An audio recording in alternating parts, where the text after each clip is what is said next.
Semoga Allah Ta'ala mengizinkan ruhani kita bermi'raj di dalam salat kita, sehingga berkalam ulama, as-salatu mi'rajul mu'min, salat itu mi'raj seorang mukmin.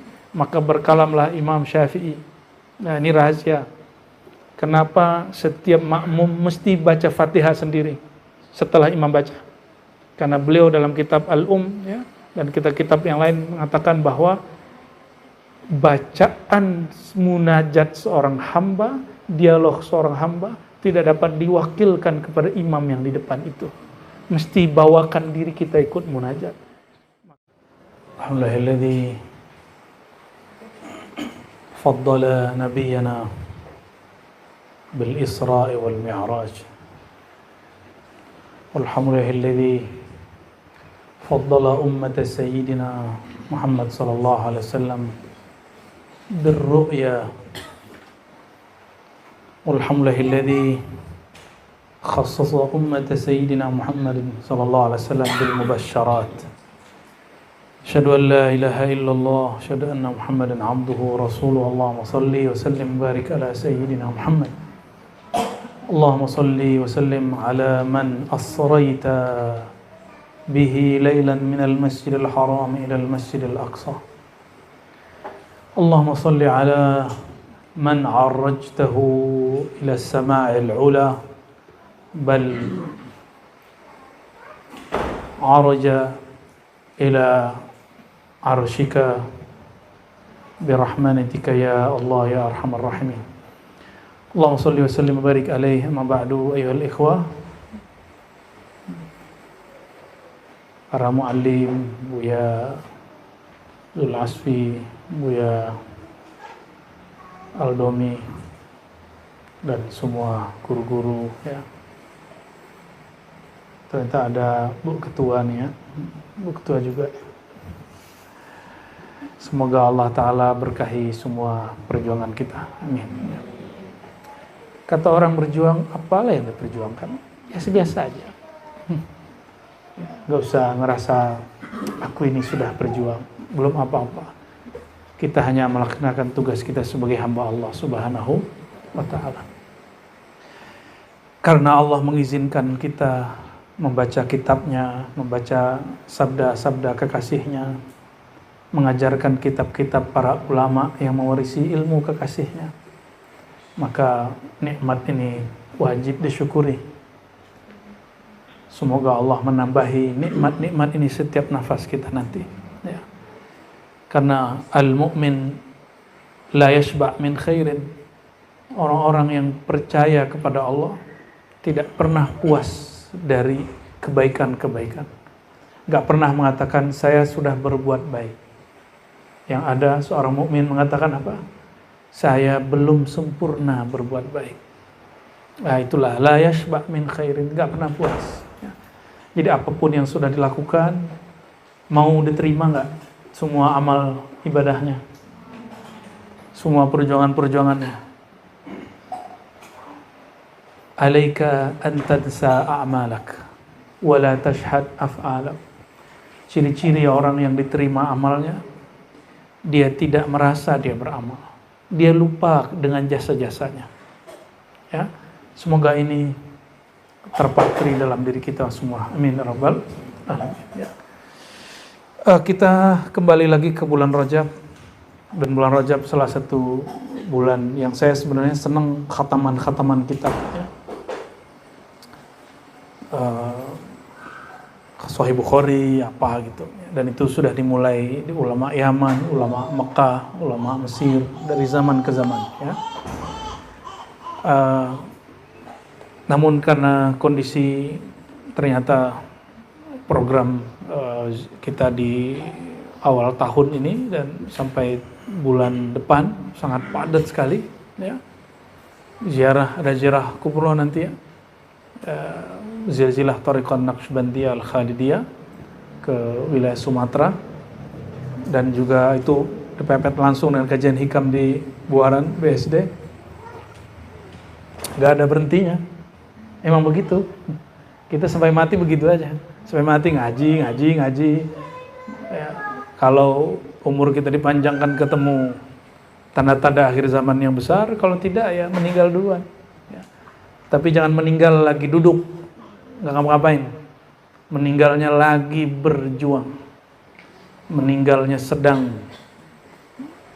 in tansurullah yansurkum, sedang membantu agama Allah. Itu. Dan itu yang saya niatkan setiap hari. Jadi kalau bangun tidur kita niat, ya Allah, izinkan aku hari ini ikut serta membantu agama Engkau. Ya Allah tidak perlu dibantu. Tapi jika kita disertakan, itu satu nikmat yang luar biasa. Salawat dan salam untuk beliau. Allahumma sholli wa sallim wa barik alaihi. Dulu sudah pernah kita baca detail, nanti silakan dilihat kajian setahun lalu, kajian Asy-Syifa, ada bagian Isra dan Mi'raj. Itu sudah detail kita jelaskan Nabi ngapain sebelumnya, dibersihkan dadanya, diterbangkan dengan buruk dari Masjidil Haram ke Masjidil Aqsa. Di tengah perjalanan beliau berhenti beberapa kali. Pemberhentian pertama itulah yang kemudian menjadi Madinah Al-Munawwarah, Al-Madinah Al-Munawwarah hari ini. Karena Sayyidina Jibril mengatakan, "Hai Muhammad, ini tempat engkau akan hijrah ke situ." Berhenti lagi, dan ada salah satu pemberhentian yang paling menarik. Disitulah kita faham bahwa para arwah yang sudah wafat masih mencari kemakrifatan, masih melanjutkan kemakrifatannya. Itulah kemakrifatan Sayyidina Musa ketika Sayyidina Nabi SAW melihat melewati kuburannya, terlihat Sayyidina Musa sedang sholat di dalam kuburnya. Itu sholat apa? Sholat menjalankan tugas 5 waktu atau sholat rohani. Nah, sholat rohani disebut sholat ta'rifi. Kalau sholat kita yang sekarang sholat taklifi, beban. Makanya merasa beban kan sholatnya? Jujur aja lah, gak apa-apa kok. Emang badan ini dia maunya tidur-tiduran aja kok. Badan ini gak tahu diri. Tapi Allah meniupkan sesuatu yang tahu dengan dirinya. Maka mengenal Allah jangan hanya hubungannya penciptaan. Ma'rifat khalqiyah itu ma'rifat standar. Allah menyebutkan inni khaliqun basyaran min tin. Ma'rifat pertama, aku ciptakan manusia dari tanah. Ma'rifat kedua, fa idza sawaituhu, jika setelah tubuhnya sempurna, nafakhtu fihi min ruhi, aku tiupkan ruh. Boleh kita sebut ma'rifat nafkhiyah, ma'rifat hembusan. Nah, jadi teman-teman semua, jangan membangun hubungan dengan Allah itu hanya hubungan pencipta yang dicipta. Kurang itu. Kan dua hubungannya. Karena tanah pulang kepada tanah. Sedangkan ruh berpulang ke hadirat Allah Subhanahu wa ta'ala. Tapi kalau ada orang mengatakan, udah penciptaan aja, hubungan kita dengan Allah penciptaan, ya sudah, berarti jatah ente segitu, kita nggak akan repot-repot juga. La ikraha fiddin, tidak ada paksaan. Kita ajak ma'rifat yang lebih, dia nggak mau, ya sudah. Malah ma'rifat yang kita ajarkan dianggap sesat, ya sudah. Ya, belajar tentang Isra Mi'raj itu belajar tentang ma'rifat ruhiyah, ma'rifat nafkhiyah. Ya, bayangkan itu, coba antum baca ayatnya. Surat 15 Al-Hijr. Ayat berapa itu Bu ya? 27 ya? 27, 28, 29. Wa iz qala rabbuka, ketika Allah mengajarkan lil malaikati, kepada para malaikat. Ya.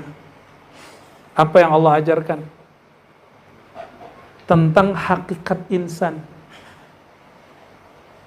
Ya. Coba buka ayatnya. Itu ma'rifatul insan. Jadi ayatnya ada. Coba dibaca Bu ayatnya. Wa iz qala,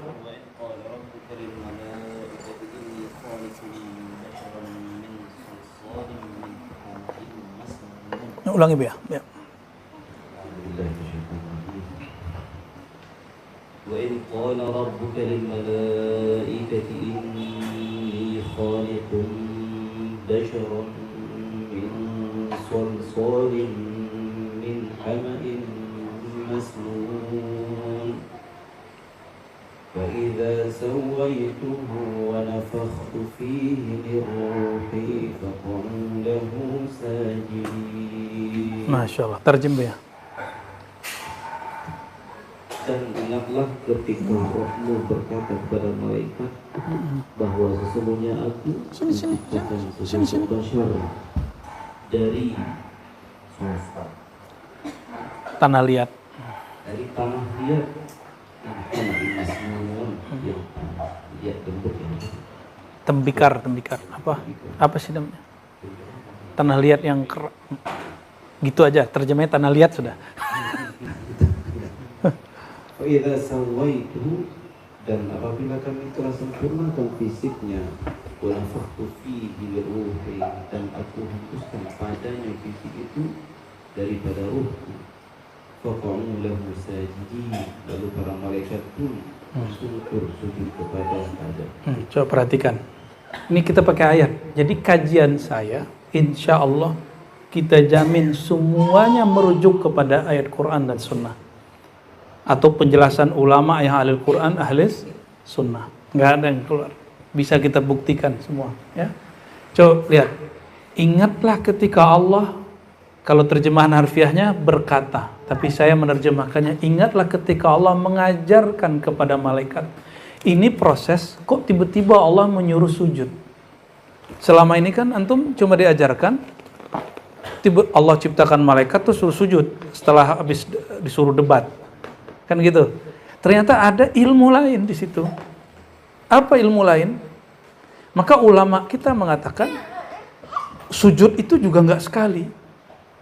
Sujud itu juga berkali-kali. Sujudnya malaikat ke Adam itu. Ada sujud setelah dites keilmuannya, itu surah Al-Baqarah.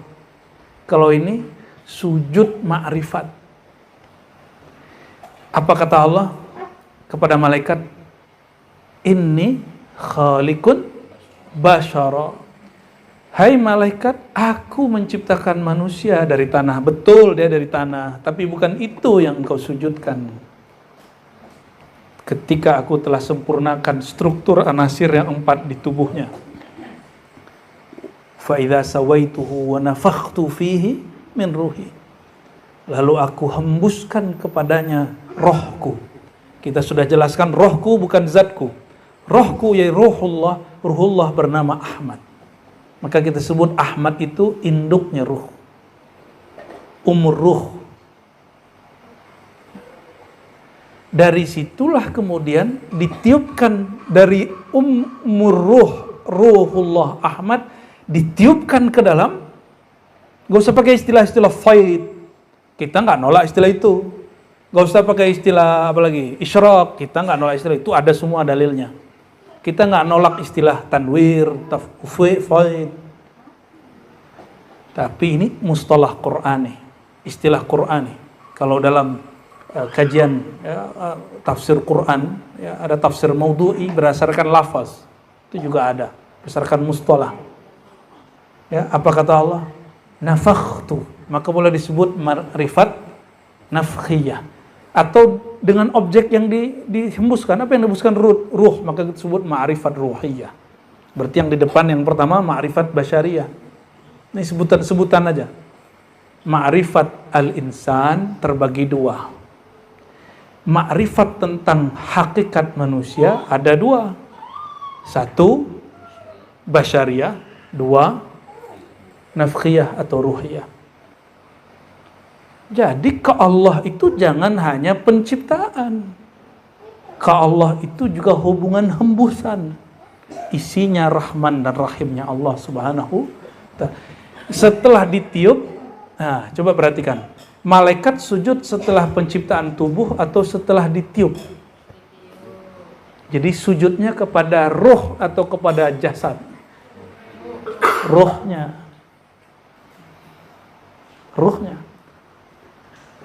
Nah, kalau ruh itu tidak terhijab oleh diri ini, antum saksikan, ya, malaikat akan tetap hormat kepada kita. Sujud di situ sujud ihtiram, sujud hormat, Maka sampai hari ini makhluk yang mengerti hakikatul insan, ma'rifat insan itu Allah akan jadikan dia dimuliakan oleh malaikat-malaikat Allah. Dan siapa yang paling dimuliakan Allah? Jasad yang bernama Sayyidina Muhammad, anak dari Sayyidina Abdullah Sayyidatuna Aminah. Itu dialah yang paling dihormati oleh para malaikat. Ya, semoga kita termasuk barisan umatnya yang dia ridhai. Amin. Yang beliau cari, yang beliau kasih syafaat. Amin ya rabbal alamin. Allahumma sholli wa sallim barik alaih. Sekarang kita nggak akan debat menceritakan lebih panjang tentang detail-detail itu, teman-teman. Walaupun senang ya diceritain ya. Cuma saya masa udah dari 2020 sampai sekarang saya mengulang aja tiap. Nanti antum cek sendiri, nanti di kajian lama ya silakan buka-buka lagi. Dan selamat sesat, disesatkan orang. Ya, kalau ngaji Quran pakai istilah Quran kita disebut sesat, ya sudah ya. Apa itu? Terus yang kedua, kita nggak akan debat lagi apakah Isra Mi'raj itu dengan ruh dan jasad. Sudah selesai lah ya. Debat kita sudah selesai lah ya. Kita masuk ke bagian yang setelahnya. Masya Allah. Ramai benar pasar hari ini ya. Laku gak lewat.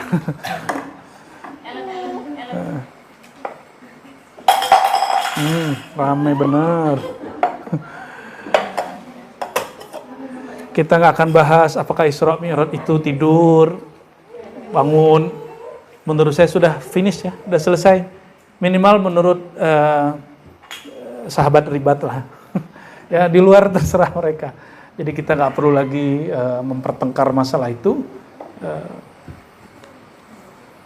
Apakah melihat dengan kolbunya atau dengan matanya? Kalau Ahlus Sunnah, imam kita Imam Asy'ari mengatakan di halaman 249 di sini ya. Qala Abul Hasan ya, Ali bin Ismail al-Asy'ari wa jama'atun min ashabihi innahu ra'allaha bi basarihi wa 'ainai ra'sih.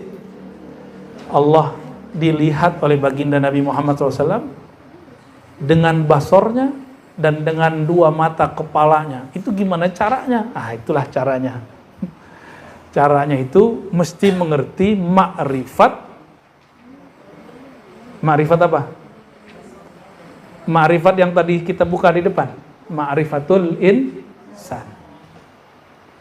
Kalau nggak paham ma'rifatul insan, orang bingung yang dilihat itu apa. Allah kan bukan fisik.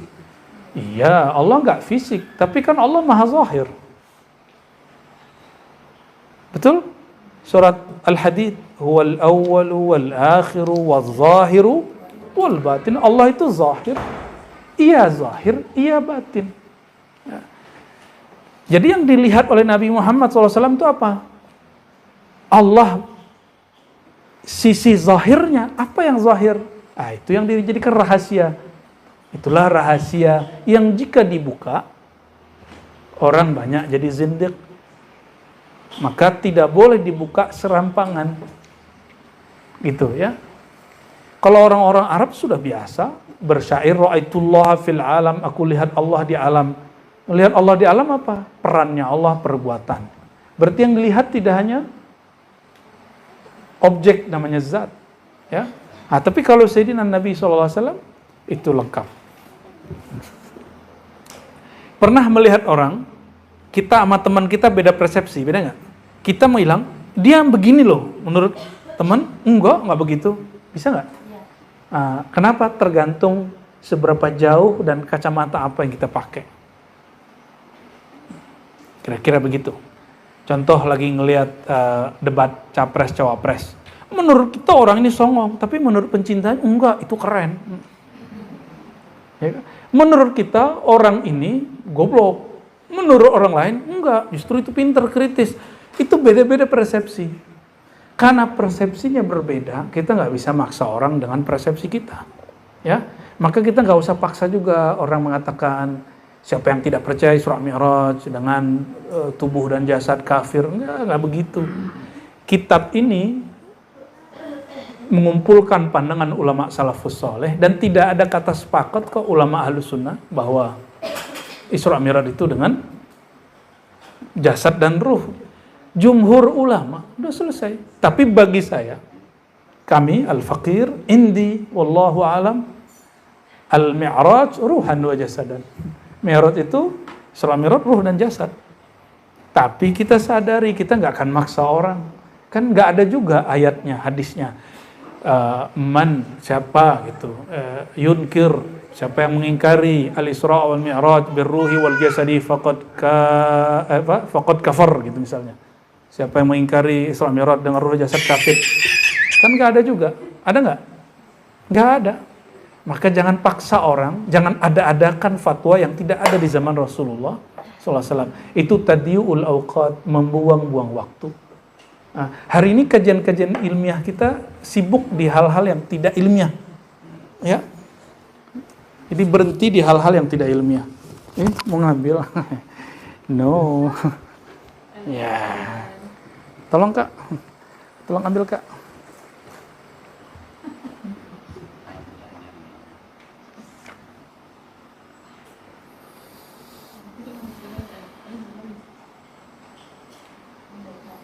Dan itu teman-teman, ada yang unik di kitab ini, halaman 249 itu, dari Sayyidina Ibn Atha fi qawlihi ta'ala alam nasrah laka sadrak. Ini tafsir Isyari tapi dimasukin ke sini. Syaraha sadrahu lirru'yah wa syaraha sadra Musa lil kalam. Allah itu. Jadi alam nasrah selama ini terjemahan kita apa alam nasrah? Bukankah apakah kami telah melapangkan dadamu wahai Muhammad. Begitu ya? Ya, itu terjemahan harfiah. Ternyata terjemahan dengan tafsir beda, tafsir dengan takwil beda. Isyari masuk kepada takwil. Ya. Isyarat ruhani. Syaraha sadrahu lirru'yah. Yang diribat Al-Bahrul Madid atau Najmuddin Kubra ya? Bahrul Madid. Nanti saya sendiri akan mengajarkan tafsir Najmuddin Al-Kubra. Insyaallah ya. Karena kita sudah menyampaikan ke Muallim Ribat ya. Kemarin Dewan Irsyad wa Talqin. Beliau lah ini orang-orangnya ini ya.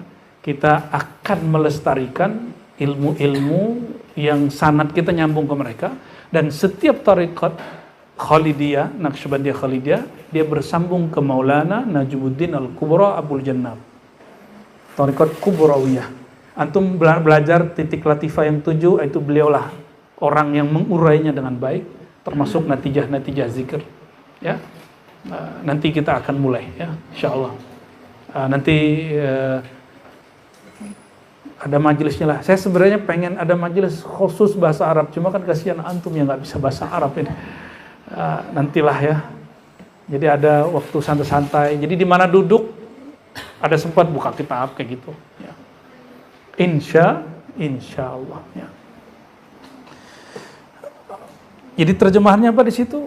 Allah lapangkan dadanya lirru'yah, untuk ru'yatullah, memandang Allah. Nah, salah satu ajaran mayoritas ahlus sunnah, bukan semua ahlus sunnah, bahwa Allah telah dilihat oleh baginda Nabi Muhammad SAW waktu Isra dan Mi'raj. Ya.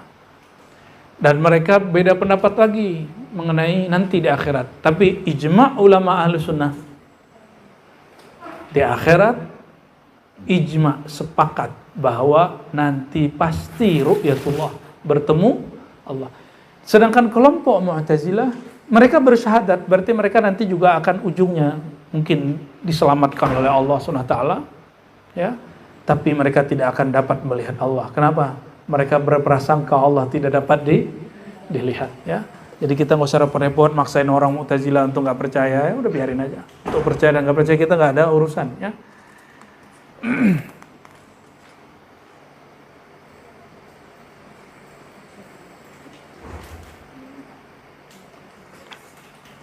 Tadi kita menyebutkan Allah Yang dilihat Sayyidina Muhammad SAW itu zahirnya Allah. Maka gimana penjelasannya? Jika ingin musyahadah memandang kepadanya, Allah itu zahir dan batin. Kalau wujud ini masih zahir, Allah batin. Kalau ingin merasakan zahirnya Allah, maka batinkan wujud ini. Sembunyikan wujud ini. Fanakan wujud ini, baru Allah izinkan az-zahir itu bertajalli kepada kita. Ya. Namun Allah bukanlah makhluk, bukanlah benda, oleh karenanya memandangnya tidaklah terikat oleh waktu dan benda. Oleh karena itu, hukum waktu dan benda itu mesti dilepas dari diri, barulah Allah itu zahir pada seorang hamba. Ya. Itu sebabnya kenapa orang-orang yang sedang kepepet itu dia langsung melihat peran Allah dan dia langsung ke Allah. Kalau doa itu bisa nangis-nangis langsung. Kenapa? Karena waktu sudah nggak mungkin, tempat sudah nggak masuk akal. Di saat itulah tiadalah sang waktu kecuali Allah yang maha menggerakkan waktu. Maka beliau mengatakan, dia mengatakan, ana dahru, akulah sang waktu. Tapi pakai W besar. Waktu, bukan W kecil. W kecil makhluk. Ya, beda. Dan waktu itu ada di nafas kita naik dan turun. Maka waktu yang ada pada nafas ini, dia terhubung dengan sang waktu itu. Allah Subhanahu wa ta'ala. Ya.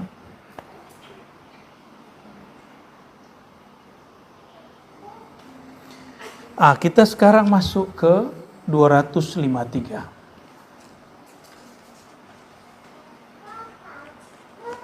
253, 255 insyaallah ya. Bismillahirrahmanirrahim. Sebelumnya kita baca Al-Fatihah untuk Sayyidina Nabi SAW dan Imam pengarang kitab ini, Al-Allamah Al-Qadi Abul Fadl Iyad bin Musa Al-Yahsubi rahmatullah alaihi. Al-Fatihah. Bismillah.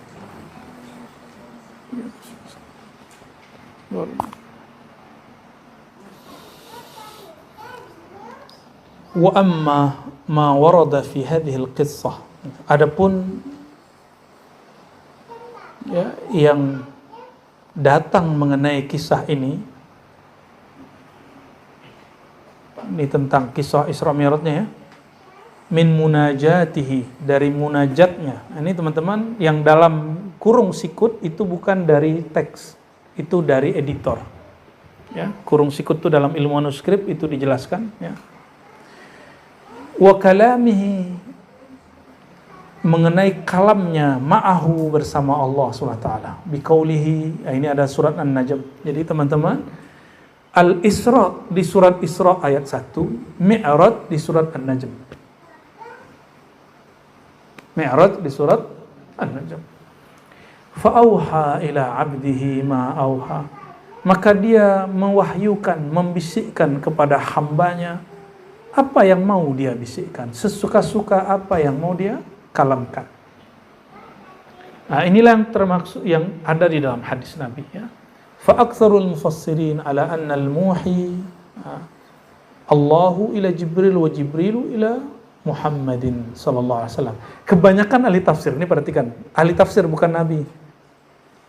Kebanyakan ahli tafsir mengira Allah mewahyukan kepada Sayyidina Jibril kepada Sayyidina Muhammad SAW, illa syuzudan minhum, segelintir mereka, wa ana minhum insyaallah. Kif anta minhum? Kecuali sedikit dari mereka. Fa dzukira an Ja'far bin Muhammad as-Sadiq. Nah, sedikit itu siapa? Di antaranya cicit baginda Nabi Muhammad SAW, Ja'far bin Muhammad al-Baqir. Ja'far Sadiq bin Muhammad al-Baqir bin Ali Zainal Abidin bin Husain bin Ali. Ya. Kata Sayyidina Ja'far, silsilah Naqsyabandiyah kita ke beliau, Sayyidina Ja'far, dan beliau mengatakan waladani Abu Bakar marratain. Aku dilahirkan Abu Bakar 2 kali, maksudnya 2 nasab. Ya. Jadi ibu beliau zuriat Fatimah, zuriat Sayyidina Abu Bakar. Maka mustahil jika ada cinta Ahlul Bait lalu membenci Abu Bakar. Ya. cinta Ahlul Bait, membenci Abu Bakar. Maka kita cinta Ahlul Bait, istilah ini bukan istilah Syiah. Sama dengan muntazar, ayol ikhwah. Al-Mahdi al-Muntazar, hubbu Ahlul Bait. Ini istilah ada di Syiah, ada di Ahlus Sunnah. Maka menyebut hubbu Ahlul Bait, mencintai keluarga Nabi, itu bukan Syiah, itu ada di Ahlus Sunnah. Al-Mahdi Muntazar itu ada di Syiah, ada di Ahlus Sunnah. Maka kurang pas kalau ada orang yang mengatakan bahwa istilah Al-Muntazar mustalah Syi'i. Mustalah Syiah itu kurang pas. Ini bisa kita adu dengan ulama dan ulama, kitab dengan kitab. Ya. Jadi saya tidak sepakat, walaupun sebagian orang yang kita hormati ada yang ngomong begitu. Itu kan pendapat. Kita kan dalam bab keilmuan boleh beda. Hatta Imam Syafi'i beda dengan Imam Malik, itu gurunya. Ya, jadi kita kalau beda sama guru kita bukan berarti kita ngelawan dia, bukan. Ini kan ada logika-logika jahilun murakkabun. Udah jahil nggak ngerti dia jahil, kalau beda sama guru berarti ngelawan guru. Itu logika apa inti itu ya? Nggak ada begitu. Ya, nggak ada para ulama beda sama gurunya, lalu berarti dia menentang gurunya. Ya. Baik. Apa kata beliau? Auha ilaihi bila wasitah. Sayyidina Ja'far ini imam mujtahid mutlak dalam bab rohani, dalam bab mazhab fiqih. Maka fikih beliau disebut mazhab Ja'fari. Ayuhal ikhwah, kana Malik akhaza anhu wa kana Abu Hanifah akhaza anhu. Jadi Imam Malik, Imam Abu Hanifah dua-duanya ngambil ke beliau. Wa qala al-Imam Abu Hanifah laula Ja'far lahalaka Nu'man bin Thabit. Kalau nggak ada Imam Ja'far ini, imam mazhab pertama yang masyhur yaitu Imam Abu Hanifah mengatakan saya pasti binasa. Orang itu binasa kenapa? Ijabul mar'i bi nafsi, takjub dengan dirinya. Imam Ja'far mengobati penyakit itu dari para imam-imam kita. Ya, ini Imam Ja'far. Wa nahwahu anil wasiti wa ila hadha dhahab ba'dul mutakallimin anna sayyidina Muhammad sallallahu alaihi wasallam kallama rabbahu fil Isra. Oleh karena itu, sebagian ahli kalam dari ahli sunnah wal jamaah wa nahnu minhum insyaallah ya anna Muhammadan sallallahu alaihi wasallam kallama rabbahu fil Isra wal Mi'raj, ya, bahwa Sayyidina Muhammad SAW betul-betul berdialog dengan Allah pada malam Isra dan Mi'raj, ya. Coba perhatikan di sini, berbeda itu biasa nggak? Maka kalau ngaji di ribat, sahabat ribat, murid ribat, jamaah ribat harus terbiasa berbeda. Termasuk nanti beda pilihan dengan pasangannya, beda pilihan sama jamaah yang lain, ya biasa-biasa aja, ya nggak pernah bisa ranjangnya paling cuma karena AC, dia dingin saya nggak suka dingin baru bisa. Urusan besar coblos nggak ada urusan, ya itu urusan nanti tanggal 14 ya. Sekarang itu udah mulai beda nih. Wa hukiya 'anil Asy'ari wa hakauhu 'an Ibnu Mas'ud wa Ibnu Abbas radhiyallahu ta'ala anhum wa ankarahu akharun. Ini diyakini oleh Imam Asy'ari. Nah, nanti lihat akidah ilmu kalam yang diajarkan Imam Asy'ari itu bukan kalam akli semata, tapi beliau juga berbicara kalam ruhi. Makanya wa min sufiyyin ba'dahu illa wa huwa iyalun ala manhajihi wa tariqatihi, ya. Jadi nggak ada orang-orang sufi setelah Imam Asy'ari kecuali dia ngikut jalan Imam Asy'ari, ya. Illa syirrimah qalilah, kecuali 1-2 orang seperti Al-Harawi,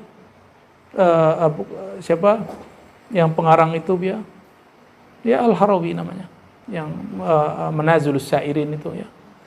Tapi pas kita cek dia ngikutin manhaj Asy'ari tafwid sama aja, tapi dia nggak tahu kalau itu manhaj Imam Asy'ari. Imam Asy'ari kan beliau boleh disebut pabrik metodologi. Jadi di kepalanya itu banyak metodologi, bukan satu manhaj. Jadi beliau menciptakan banyak mazhab untuk membaca teks supaya orang baca teksnya mudah. Jadi kalau membaca teks itu jangan saklek satu model gitu. Ini beliau pabriknya. Maka ada teks yang dibaca dengan metode tafsir biasa, ada yang ditakwil, ada yang hakiki, ada yang majaz, ada yang beliau anggap ini ayatnya jelas, ini samar. Itu dibagi-bagi oleh beliau untuk memanjakan kita semua. Ya, cuma ada orang yang suuzon sama beliau. Ya, dulu karena nggak ada YouTube, jadi nggak bisa konfirmasi lewat apa-apa. Akhirnya pengarang kitab Manazilus Sa'irin mengira Imam Asy'ari ini sesat. Padahal manhaj dia sama dengan salah satu metodologi yang digunakan oleh Imam Asy'ari dalam memahami sifat Allah, yaitu memahami ayat apa adanya. Tidak perlu mentakwil-takwil, nggak perlu, bahkan tafwid pun nggak perlu. Ya, ayat itu sudah jelas, nggak perlu diapa-apain. Yang penting dimensi ayat ini kan bukan dimensi zahir, materi. Jadi jangan dipahami kepada makna materinya.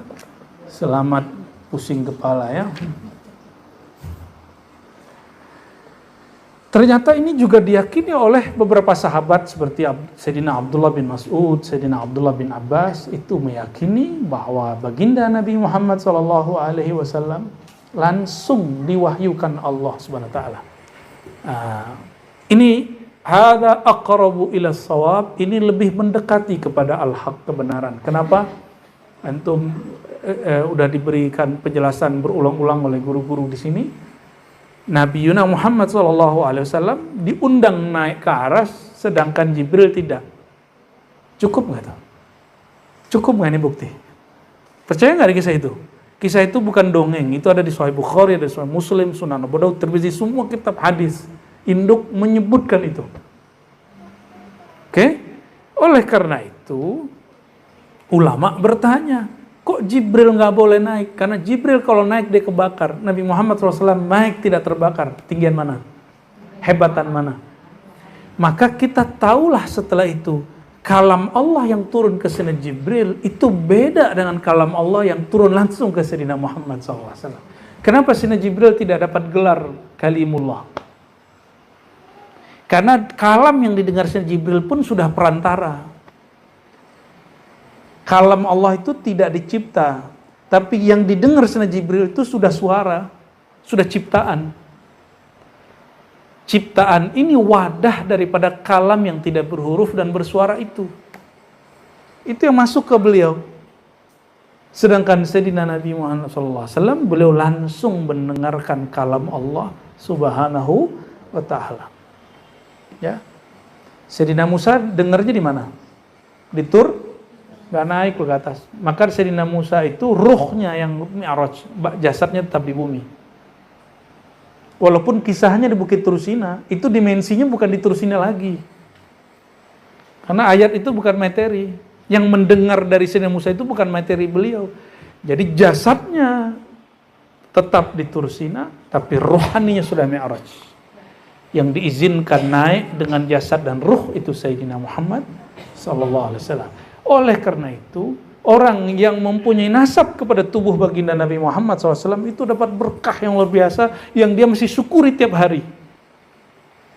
Ya, mesti disyukuri tiap hari. Yang enggak boleh iri. Kan ada ayatnya kan, enggak boleh. Masa kamu iri gitu?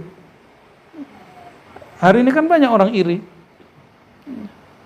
Coba Habib Hussein dulu ini rencana nggak sebelum lahir itu di rahim seorang syarifah? Seorang syarif kan nggak ada urusan kok. Berarti dipilih Allah tuh. Tapi hati-hati, Allah pilih. Tapi Al-Mustafa, Al-Mukhtar itu yang terpilih. Tidak semua yang dipilih jadi zuriat Nabi terpilih jadi pewaris Rasulullah SAW. Ya.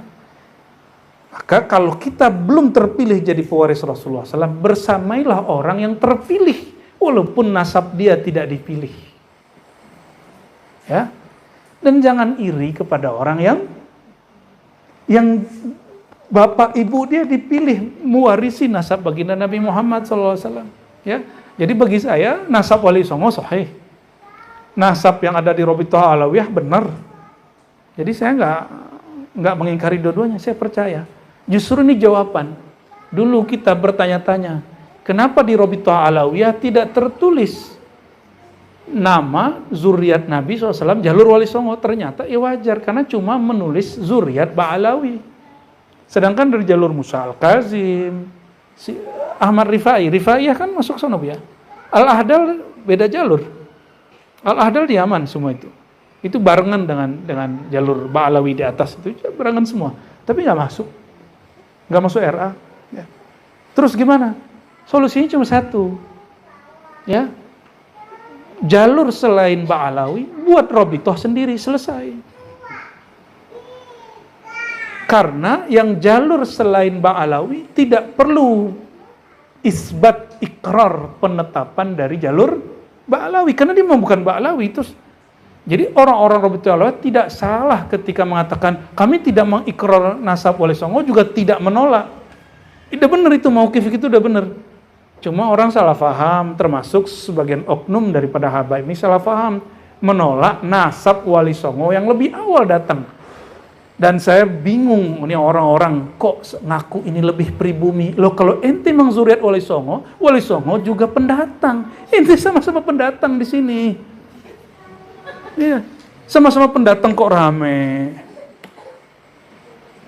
Udahlah, tunjukilah kepada kami yang bukan zuriat Nabi ini akhlak seorang Nabi Muhammad SAW. Ane mau tanya, Nabi Muhammad SAW ke Madinah pendatang bukan? Pendatang bukan? Biasa kok pendatang, nggak pendatang itu biasa aja. Pribumi dengan pendatang. Yang penting siapa yang berbuat beramal, itu yang Allah pandang.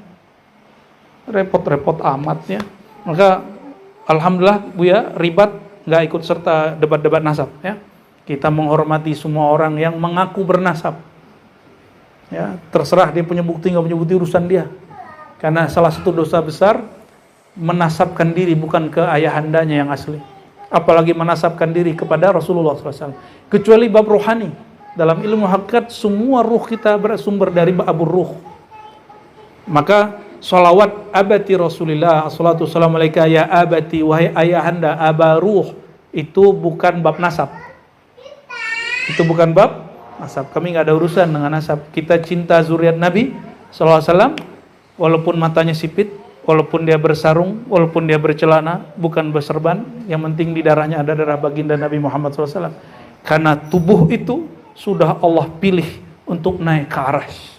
Dari tubuh itulah mengalir darah kemudian menjadi nasab yang berkembang sampai hari akhir zaman. Ya. Dan nanti di akhir zaman, mungkin di zaman kita, mungkin kita meninggal duluan, mungkin kita umurnya panjang. Al-Mahdi min waladi, dari keturunanku, min waladi Fatimah, ya, dari zuriat Fatimah. Kenapa Nabi kasih penjelasan lebih detail? Kalau waladi, anakku, bisa anak rohani.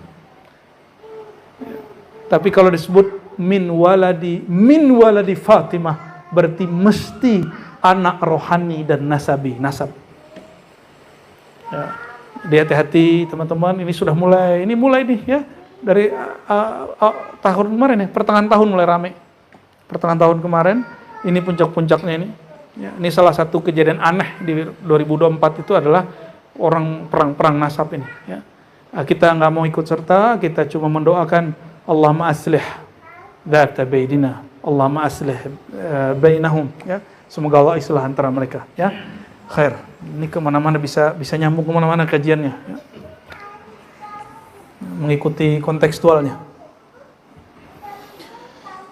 Wa dzakara an-Naqqash an Ibn Abbas radhiyallahu ta'ala anhuma fi qissatil Isra anhu sallallahu alaihi wasallam fi qawlihi dana fatadalla, surah An-Najm ayat 8. Qala, berkata Sayyidina Abdullah bin Abbas dari Nabi sallallahu alaihi wasallam, Nabi berkalam, faraqani Jibril melepasku. Faraqani, mulai mufaraqah. Kata Jibril, aku sampai di sini, wahai Muhammad. Ya, mau gimana lagi? Dia naik dikit kebakar, kan begitu di riwayat lain.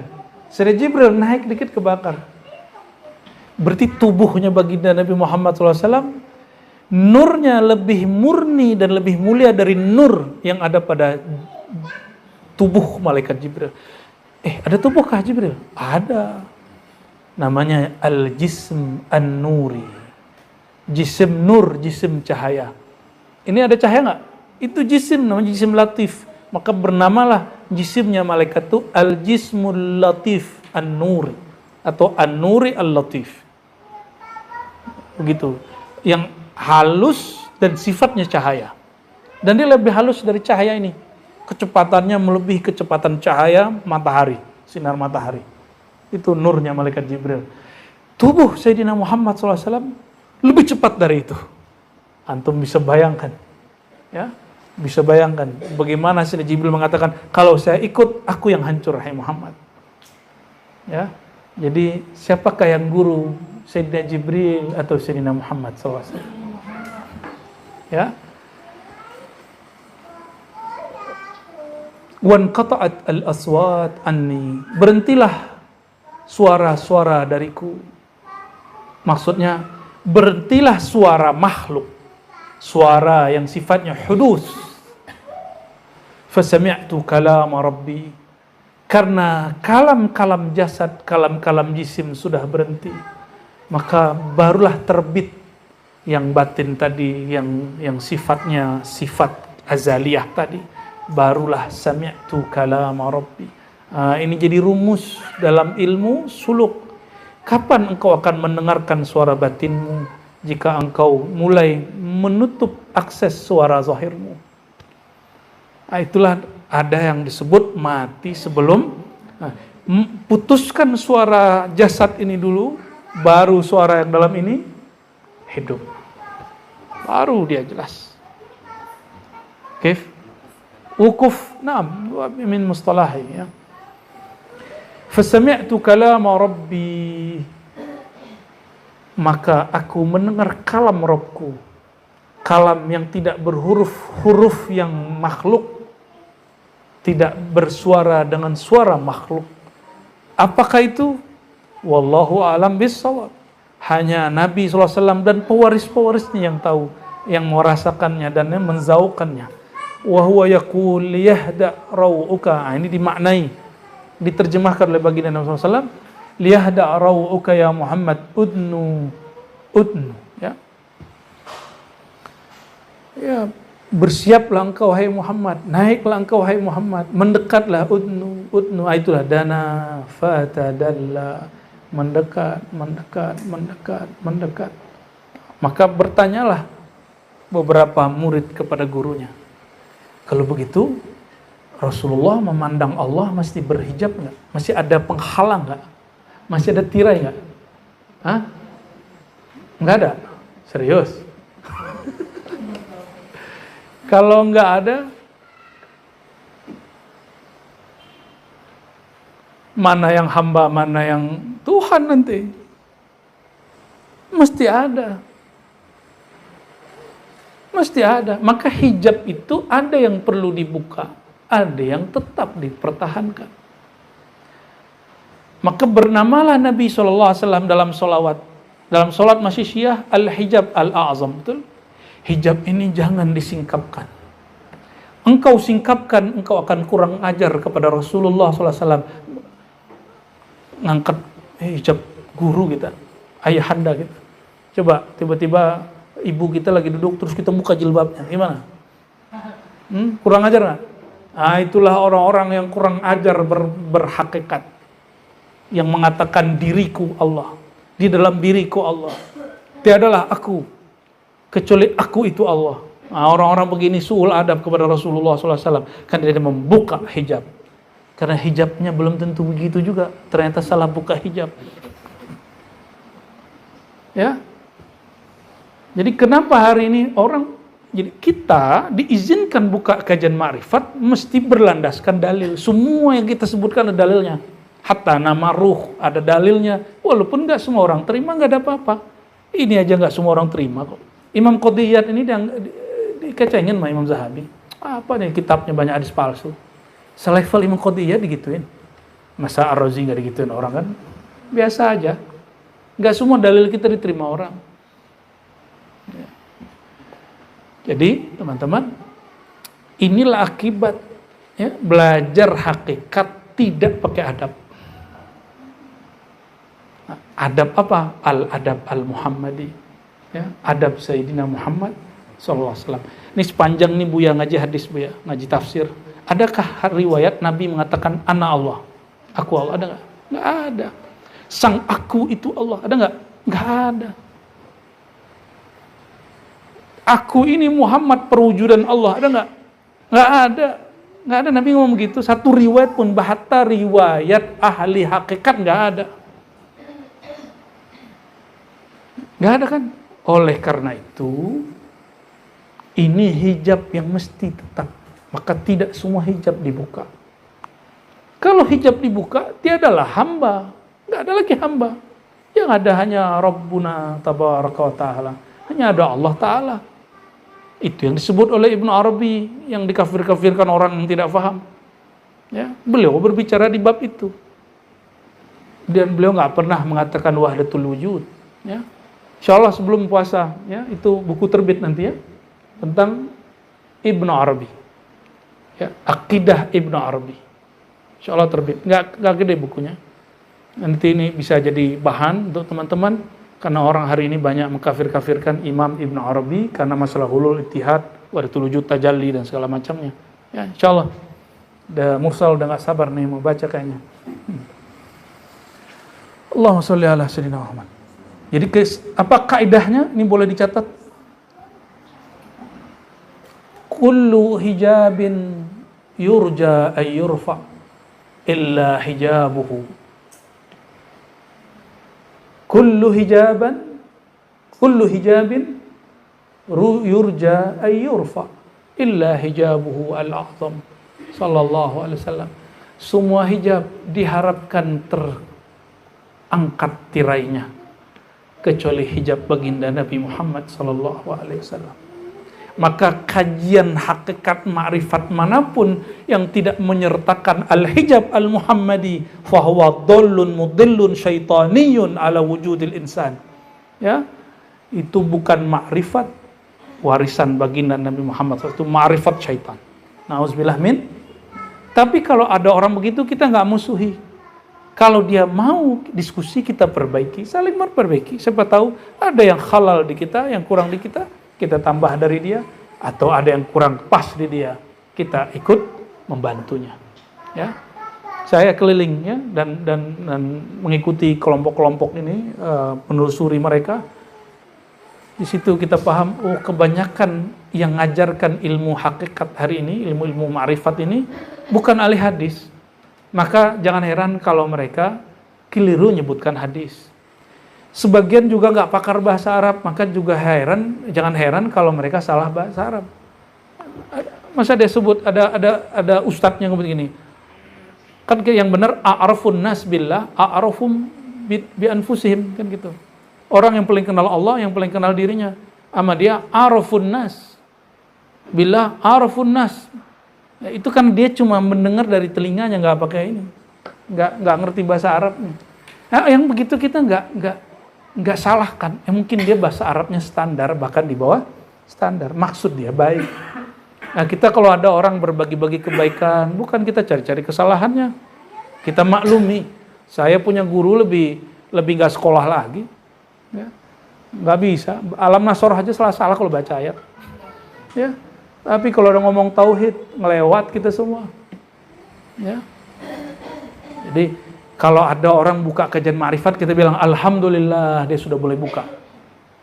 Kalau ada kekeliruan, ya Allah tutupi aib dia. Nah, ini adab al-Muhammadi. Adab Sayyidina Muhammad sallallahu alaihi wasallam. Kalau dia salah faham, kita katakan, Allahumma ya Allah, jika aku yang salah faham, tolong luruskan aku. Jika dia, tolong luruskan dia dan mengikutnya. Jika ada aib pada aku dan dia, tolong tutup. Bukan malah kemudian kita potong-potong videonya terus kita sebar. Nih, kesesatan Ustadz Fulan, sarjana alam gaib. Nggak begitu, ya.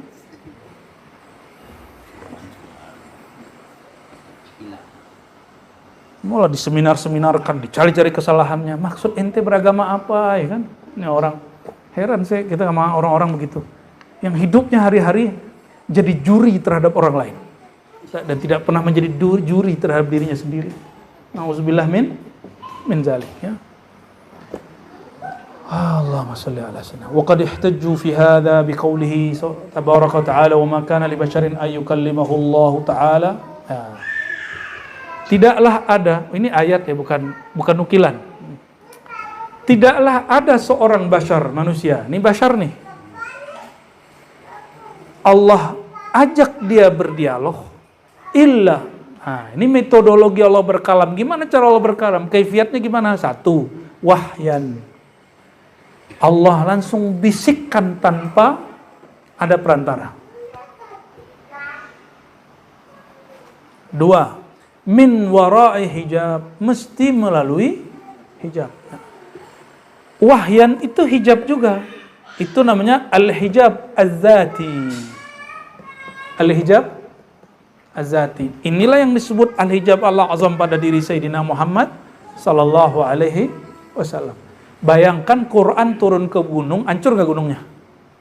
Lau anzalna hadzal Qur'ana ala jabalin la ra'aitahu khashi'an mutasaddi'a. Surah Al-Hasyr. Quran turun ke gunung, kira-kira lebih kuat tubuh kita atau gunung? Coba antum kebentur di gunung gimana? Hah? Sakit gak? Lebih kuat gunung? Gunung longsor kuat? Kalah kita. Gunung meledak, gunung erupsi, kita kalah semua. Tapi Sayyidina Muhammad SAW tubuhnya lebih kuat dari gunung.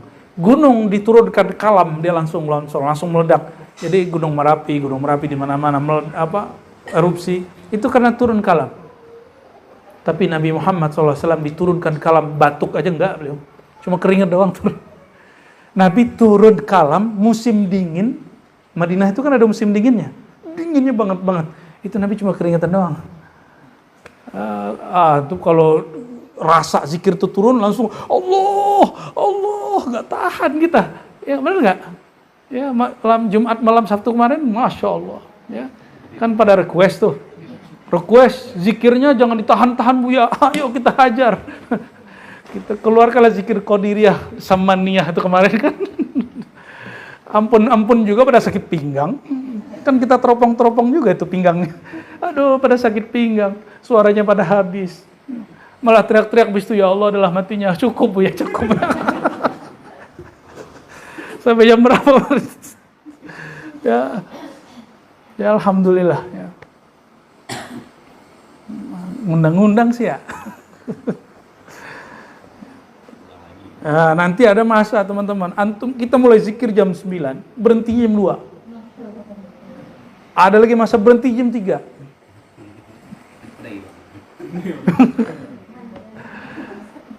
Dan insya Allah nggak berasa. Tahu-tahu selesai kaki kita pegel-pegel. Gitu. Ya baru sadar, loh saya kesemutan. Tadinya nggak berasa punya pinggang, punya kaki. Insya Allah. Ya. Itu mah kalau zikir. Ngaji juga begitu. Ya. Ngaji itu bisa kuat kita. Nah, maka orang yang zikir dengan ngaji, dengan ilmu, dia akan berzikir dengan ringan sekali. Coba dari tadi udah berapa jam? 1 jam? Pas 1 jam. Sebentar dong. Coba antum zikir 1 jam. Bentar-bentar buka handphone. Ya, udah mikirin kopi kan? Saya baru ingat nih kopi udah dingin. Bismillah.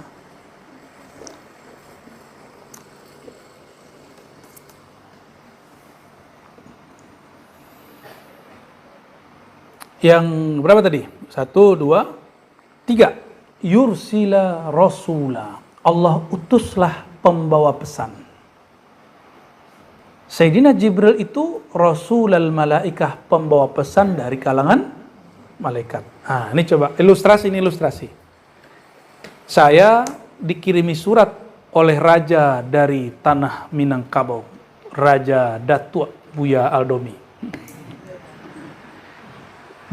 Disuruhlah orang ngantarkan pesan pakai surat. Datanglah kepada kami. Yang ngantarin surat itu guru saya atau sebatas pengantar pesan? Paham? Sayyidina Jibril bawa surat dari Raja Langit ke Raja Bumi, Sayyidina Muhammad sallallahu alaihi wasallam. Nah, jadi tolong dilurus-lurusin istilahnya. Istilah itu kan cuma istilah aja. Ya, boleh kita ganti istilah yang ada itu. Yang nggak boleh diganti Quran, yang nggak boleh diganti. Ya, khair. Fayuhi bi'idnihi ma yasha. Ada yang masuk lagi? Ya, coba maju. Maka dia mewahyukan dengan izinnya apa yang dia kehendaki. Surat Syura ayat 51. Jadi kalau ada orang tanya, bagaimana cara wahyu turun? Ada berapa? 1 wahyu, 2 dari belakang hijab, 3 diutus diutus malaikat pembawa pesan. Ya. Wahyan, kata wahyu di Quran ternyata digunakan tidak hanya untuk para nabi. Tapi ada kalimat wa auhayna, kami wahyukan kepada siapa? Namli, kepada naml, semut. Ada nahal, lebah. Berarti yang dapat wahyu siapa? Ada wahyu secara makna bahasa, setiap bisikan yang masuk, inspirasi yang masuk itu wahyu. Ada wahyu an-nuri, wahyu yang sifatnya positif. Itu jalur kenabian, jalur para aulia. Ada yang jalur syaitan. Yuhi ba'duhum ba'da. Ya. Yuhi, ya, membisikkan, zukhrufal qaul, kata-kata yang keji, kata-kata yang tidak benar. Ada satu kajian dulu makrifat syaitan. Di makrifat syaitan itu ada tentang wahyu syaitan. Syaitan pun bisa memberikan wahyu. Karena syaitan itu tadinya dia salah satu calon pembawa pesan dari Allah kepada Rasulullah di bumi. Tapi gagal karena nggak mau sujud. Ya, karena posisinya pembawa pesan hanya sebatas pembawa pesan. Dia tidak lebih tinggi daripada orang yang menerima pesan. Dia ngerasa dia lebih tinggi. Gitu, ya. Berapa tahun iblis bertapa di surga? Ada kitabnya Tarikh Tabari. 18.000. Coba antum berapa ribu tahun zikir? Baru bertorikot kemarin sore. Baru bertorikotnya tabarukan, udah nyalahin mursyid. Baru masuk torikotnya tabaruk. Ngambil berkat doang. Bukan untuk tarbiyah wassuluk. Belum apa-apa udah berani nyalahin ilmu tarekat. Ngaku-ngakunya sudah belajar kitab tasawuf bertahun-tahun.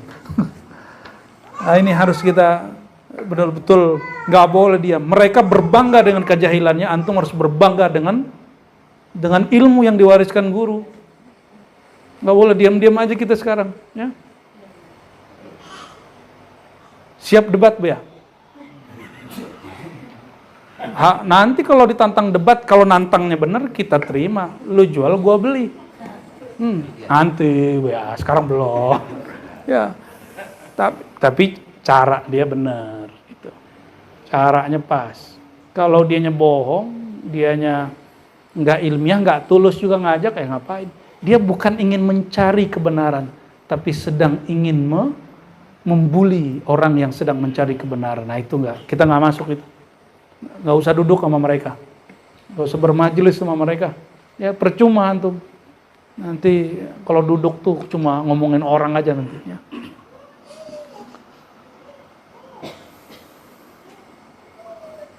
Maka disebutkan di situ wahyu itu adalah dari Allah Subhanahu. Itulah makom tertinggi. Bukan wahdatul wujud, bukan wahdatul syuhud, itu cuma makom. Teman-teman ya, wahdatul wujud, wahdatul syuhud hanya makom, wahdatul wujud hanya wujud Allah. Itu kan perasaan aja, perasaan si salik ini, si wali ini.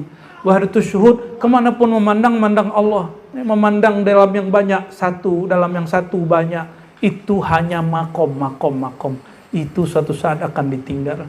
Kita nggak nyembah makom, kita nggak cari makom. Yang penting kita menjadi hamba Allah Subhanahu wa ta'ala, ya.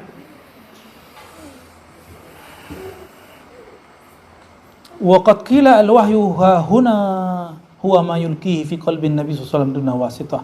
Maka jangan heran ada penjelasan bahwa Wahyu itu apa yang dibisikkan ke kolbu Nabi Muhammad SAW tanpa perantara. Ya.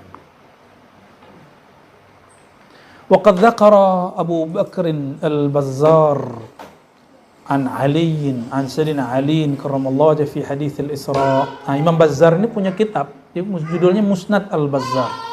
Ya. Ini kitab udah saya pesan-pesan kemarin di dekat-dekat sini, ternyata pas kita mau beli udah habis. Ya. Musnad al-Bazzar. Ya. Ma huwa awdah fi sama'in Nabi SAW, yang lebih jelas mengilustrasikan bagaimana Nabi SAW mendengar kalam Allah Ta'ala. Fadzakara fi faqala al-malak, berkatalah malaikat, Allahu Akbar, Allahu Akbar, wa qila li min wara'il hijab. Maka dikatakanlah kepadaku dari belakang tirai, Sadaqa abdi ana akbar, benarlah hambaku, akulah sang akbar yang maha besar itu. Ana akbar, wa qala fi sa'iri kalimatil adzan misla dzalik. Ya. Jadi kalau ada orang azan, Allahu akbar, apa jawaban Allah? Ana al-akbar. Dan alhamdulillah setiap kali sholat saya sering mendengar itu. Ya. Jadi kalau takbir itu zahirnya baca Allahu Akbar, tapi di batin seakan-akan mendengar itu. Nah, bahasanya seakan-akan, secara rohani mendengarkan itu, bukan kali yang di sini. Bukan. Nah, hijab kalimatnya cuma di seakan-akan. Saya nggak tahu lagi bahasanya. Kira-kira begitu ya. Jadi hadis ini zahir, benar ini hadis. Kalimat ini benar dan kebenaran ini akan berlanjur terus. Ya. Waji'ul kalam fi mushkil hadain al-hadithain fi al-fasl ba'da hadha ma'a ma yushbih wa fi awwal fasl min al-bab. Ya, masih banyak kalimat seperti itu.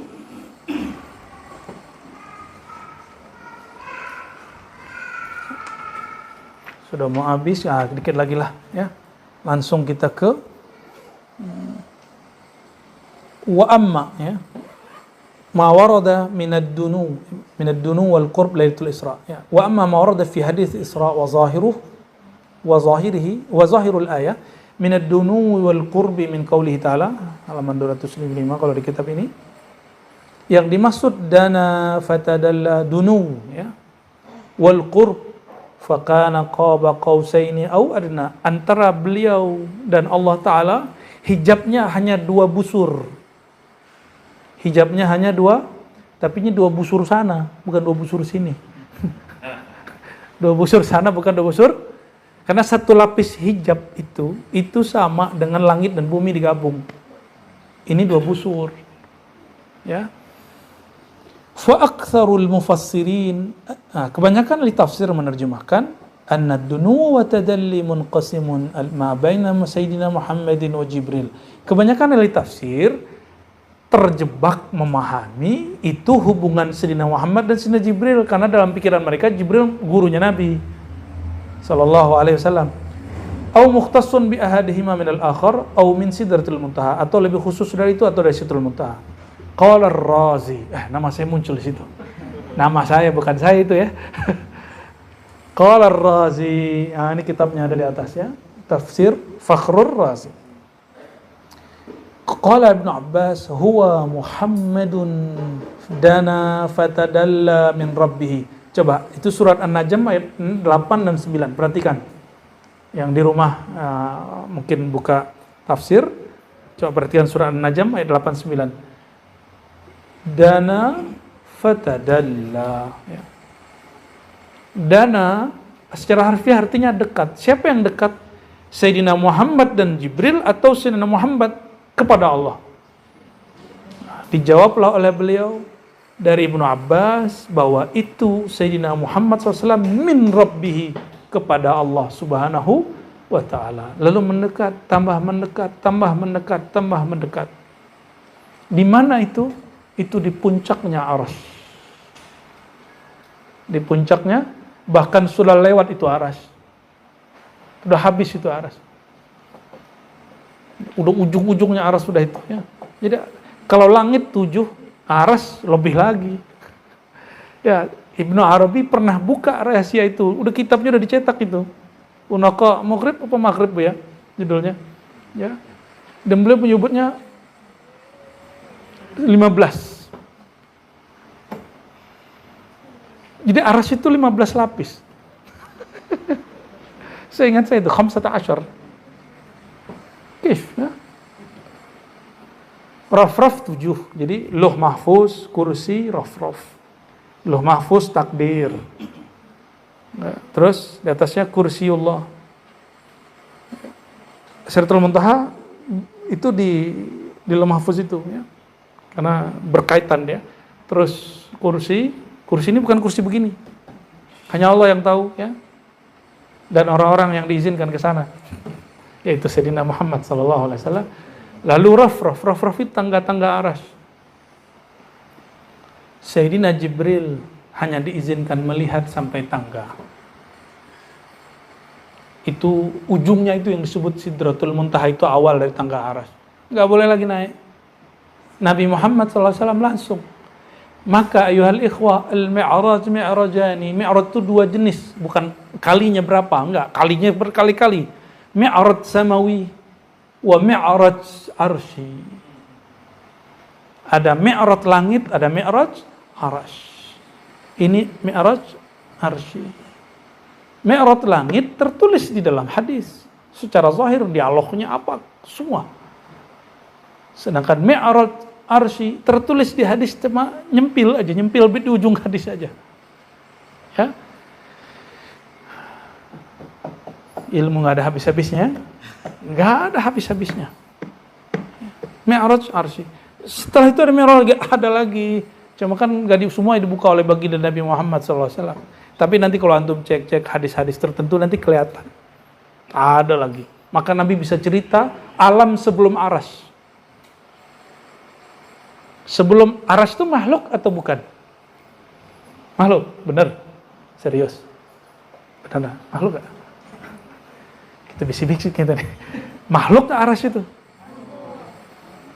Kan ada yang meyakini Allah duduk di atas aras, bersemayam. Terus kalau aras itu makhluk, duluan Allah apa aras? Duluan apa aras?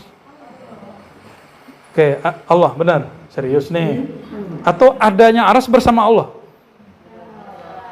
Allah ada, aras ada, gitu? Enggak? Sepakat? Antum enggak sepakat juga gak apa-apa. Aras itu makhluk. Berarti kalau orang meyakini Allah duduk bersemayam di atas aras dalam pengertian duduk hakiki, duduk jisim, sebelum aras ada, terus di mana dong?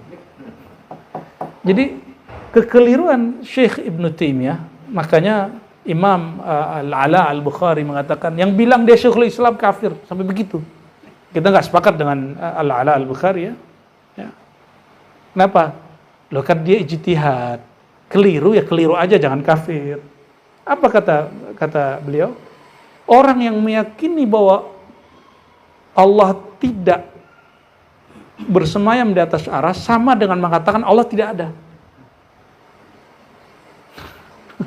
Ini kan muskil, ya. Itu kan penafsiran Ibnu Taimiyah, kan nggak ada ayatnya juga. Ayat istawa di atas aras banyak, tapi Allah ada wujudnya bersama aras kan nggak ada. Oke. Dan setelah kita membaca kisah Mi'raj, aras itu untuk Nabi Muhammad SAW. Semua para nabi temui di langit semua 1, 2, 3. Ketemu jasadnya, bukan jasad juga, ruh, ya, ketemu ruhnya. Tapi sebenarnya ruhaniah para nabi itu punya posisi makomat di aras Allah Subhanahu wa Ta'ala. Allahumma salli wa sallim wa barik alaihi.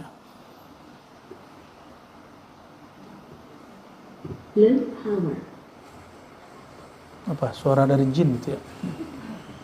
Kira-kira nih, selama ini antum belajar kalau Rasulullah di atas aras kan debatnya kebanyakan Rasulullah lihat Allah apa tidak gitu. Itu perdebatan sudah lama dan nggak usah diulang lagi. Sekarang yang mesti ditanyakan, sikap Rasulullah saat berjumpa Allah itu apa? Kayak antum celunguk ngeliatin orang gitu. Atau begini. Emang begitu? Enggak begitu.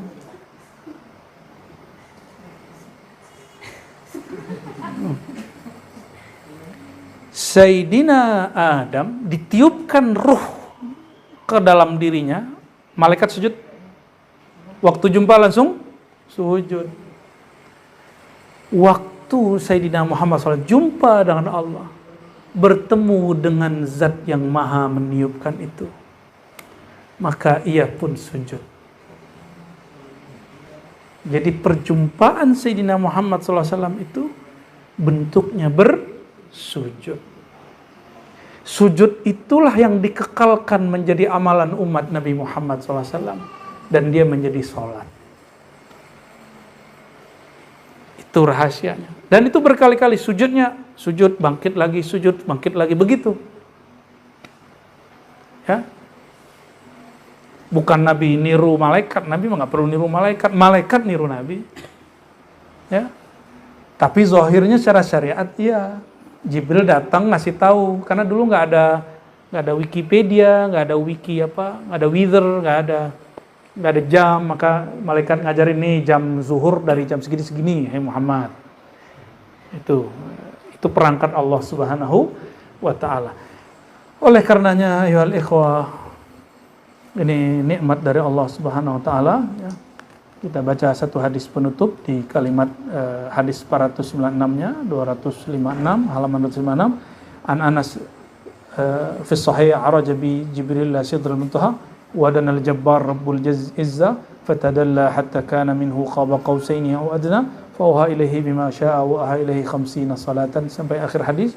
Ini menunjukkan bahwa Sayyidina Muhammad sallallahu alaihi wasallam mi'rajnya ada mi'raj ke langit yang kita kenal sampai Sidratul Muntaha, ada mi'rajnya Allah Subhanahu wa Ta'ala, beliau ke hadrah Rabbil Izzah, ya.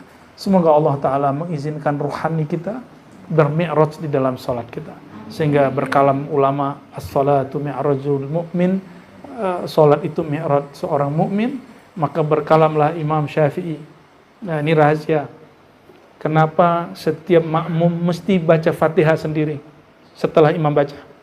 Karena beliau dalam kitab ya, dan kitab-kitab yang lain mengatakan bahwa bacaan munajat seorang hamba, dialog seorang hamba tidak dapat diwakilkan kepada imam yang di depan itu. Mesti bawakan diri kita ikut munajat. Maka berdasarkan itu Imam Syafi'i mewajibkan makmum baca, nggak usah debat lagi. Oh, menurut mazhab Hanbali, menurut mazhab Maliki, itu inti debat mazhab itu. Kita lagi nggak ngomongin mazhab, kita ngomongin hakikat adab. Ya, secara mazhab semua sholat makmum nggak baca apa-apa kecuali takbir dan salam. Takbir rukun nggak? Salam rukun. Habis itu dia diem aja, sholatnya sah. Tapi kalau secara ilmu ma'rifatullah mesti baca surat Al-Fatihah, ya. Allahumma aftah lana ya fattah futuhal arifin bi hubbi nabiyyina Muhammad sallallahu alaihi wasallam habibika wa rasulika wa safiyyika amin rabbal alamin. Wassalamu alaikum warahmatullahi wabarakatuh.